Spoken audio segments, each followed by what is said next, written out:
Good morning, everyone. This is Scott again.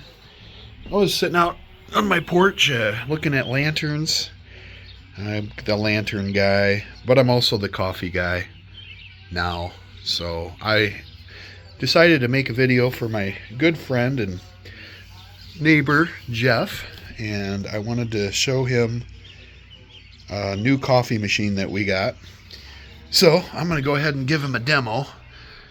Some of my videos are lantern restoration, but also kind of getting into the coffee thing.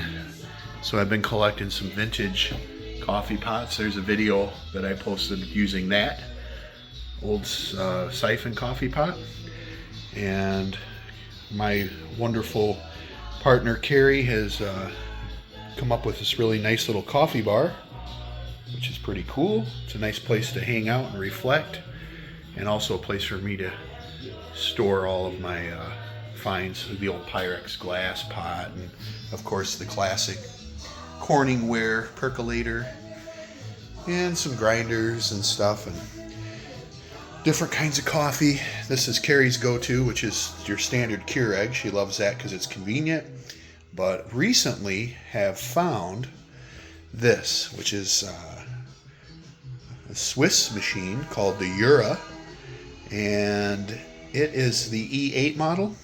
I found it on Facebook Marketplace, spent $100 on it.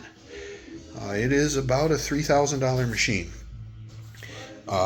Didn't know a lot about espresso or anything like that. Just picked it up because it was a good deal.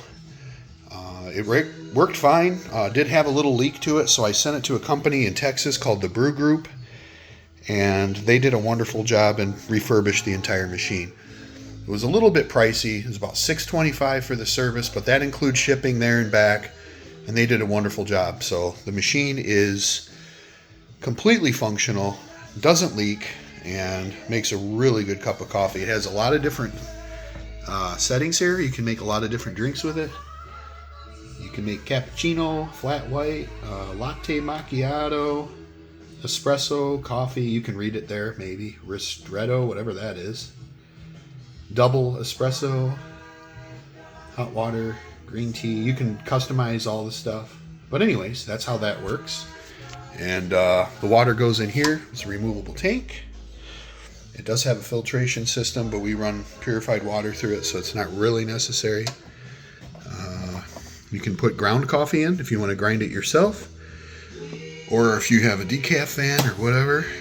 This is your grinder selection.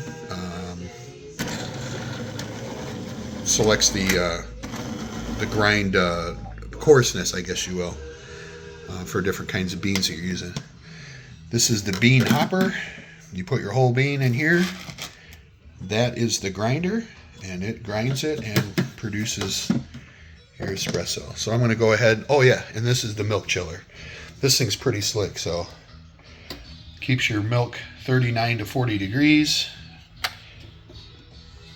We fill that. We use 2% milk. Splash a different flavor coffee creamer. We'll use a caramel macchiato or a little French vanilla. That's kind of nice because go-to. You don't have to mess around with taking it out, put it in the fridge, take it back. So I'm going to go ahead and make what's called a flat white, Jeff, so that you can see how it works. It's pretty cool. And this is as simple as it is. Flat white. Grinding. And first you're going to get your coffee.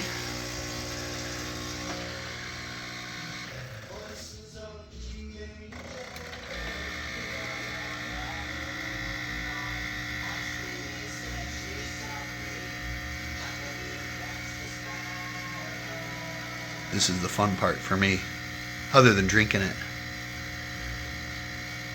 This is a milk frother. Has adjustable froth setting with this lever here. You can fine tune the froth that comes out, which that's the next step.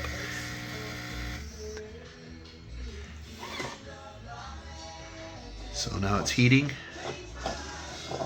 You can hear it steaming and heating up in there.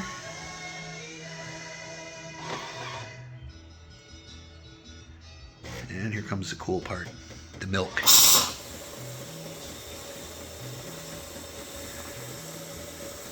And you look at those layers.